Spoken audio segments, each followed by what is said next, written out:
Scotia, you with me? I need you to answer some more questions, okay? How do I reverse all this? How do I reverse the joining? The Hivemind in the TV show Pluribus is the result of an extraterrestrial virus that infected nearly the entire human population, transforming them into a single unified consciousness. They are in a constant blissful state of happiness. Conflict, negative emotions, and individual identity is essentially erased. They have one goal: to spread their peacefulness through assimilation. Nothing is more important to them than this. They did accept the collateral damage of hundreds of millions of people if it allowed them to spread their virus worldwide. If they can't spread their infection to you, then they will try and spread happiness instead. They will try to fulfill every need and request that you have to make you happy, all while they are trying to find a way to infect you. This is the situation that the last 13 remaining uninfected humans do find themselves in. So the question is, how can you defeat the Hivemind from the TV show Pluribus and save humanity? The Hivemind does have two major weaknesses. The first is that it cannot handle an overload of negative emotions from any of the surviving uninfected humans. And the second major weakness is the fact that the Hivemind wants to do everything it can to make the uninfected humans happy. And it does have a very naive, dreamlike approach to trying to fulfill this. And this causes them to go to all types of extremes, even dangerous ones, to try and make the remaining humans happy. It is likely that the only request that the Hivemind would say no to is to stop its research in finding out how to infect the remaining humans, because this is ultimately its only top priority. That being said, there are two major strategies that you can use to exploit both of these major weaknesses. A bunch of grave-robbing psychopaths! You are the reason she is dead!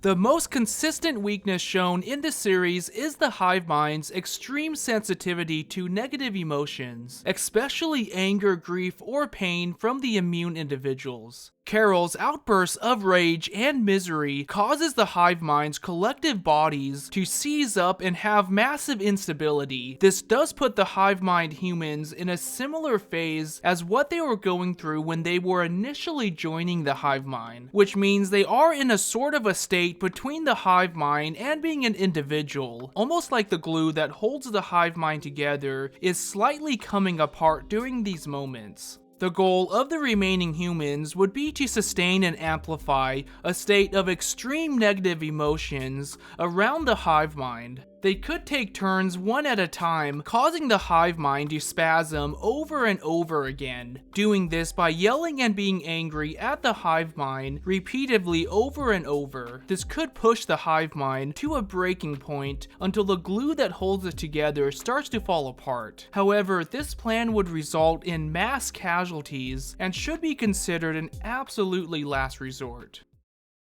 But we would move heaven and earth to make you happy, Carol.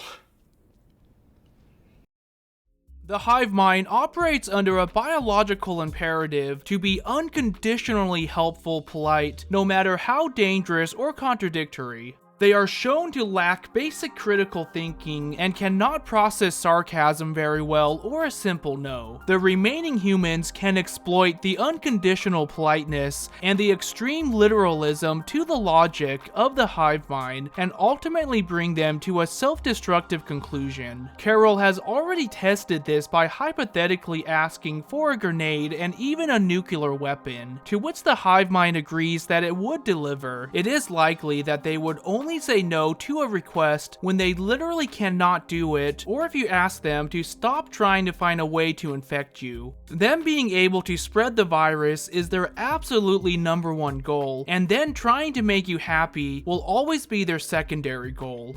The Hivemind did go to the most extreme in order to spread the virus, and the initial joining phase was extremely violent with an estimated 886 million deaths, and this was considered a worthwhile casualty as long as they were able to keep spreading. So it is very unlikely that you can directly get in the way and simply just ask them to stop trying to find a way to infect you. However, outside of this, they will go to the most extreme as well to try and make you happy in the meanwhile. They wouldn't even want to pick sides when two humans are asking contradictory things because they would be too scared of making one of them disappointed or not happy.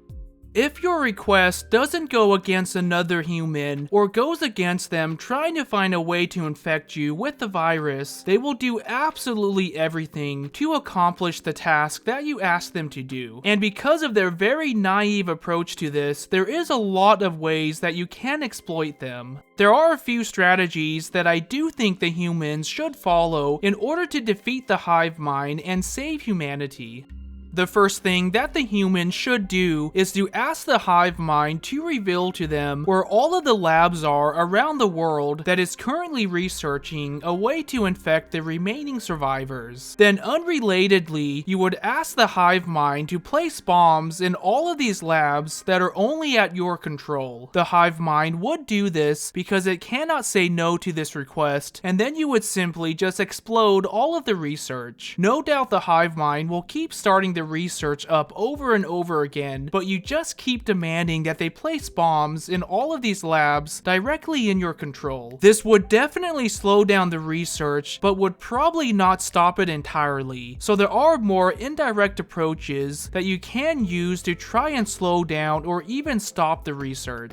For example, we want to keep the Hivemind always working on insanely large-scale mega projects, and it would be best to place all of these close to research labs to try and soak up the resources of the humans in the area. You could ask them to do things like find a cure for cancer, build a space elevator, clean up all environmental damage around the world, or having them advance an aggressive space program. There is an endless list of things that you can ask them to do, and it wouldn't be a bad idea to take advantage of the opportunity to try and make improvements to Earth while you are doing this. The next step would be to try and find a cure. Because none of the surviving humans have a background in the sciences, this is going to be a pretty difficult task. However, I do think it is possible. You and the surviving humans will dedicate yourselves to scientific research to find a cure, spending years reading books and learning everything you can about the related sciences. You can also learn from the Hivemind the exact process that the original scientists went through when developing the extraterrestrial RNA virus in the first place. Even though the Hivemind cannot lie to you, they will do everything they can to avoid directly telling you how to create the cure. Carol found this out even after giving Zosha the truth serum. They were still able to resist directly telling her how to create the cure. However, she could get some truth from them because of the way that they were awkwardly trying to avoid answering the question. This means that if you ask different aspects and properties of how to create the cure, the Hivemind will say no or yes if you are nowhere close to the truth. However, if you start asking things that are pretty close to how to actually create the cure, the Hivemind will start to get weird and just vaguely avoid answering the question. If you keep asking questions over and over again, you can essentially play a game like 20 questions and get in the general ballpark of how to create the cure. This won't give you direct answers, however it can definitely speed up the process of your own research and can give you some clues in exactly what direction to take the cure in. The immune people should stay isolated and demand that the Hivemind never takes DNA or body samples from them. This is just one more way to slow down the Hive's research. The Hivemind cannot harm or physically restrain you and will have to allow you to research and also provide you with the material needed. Eventually, after several years, you should be able to isolate the genetic factor that grants you your immunity.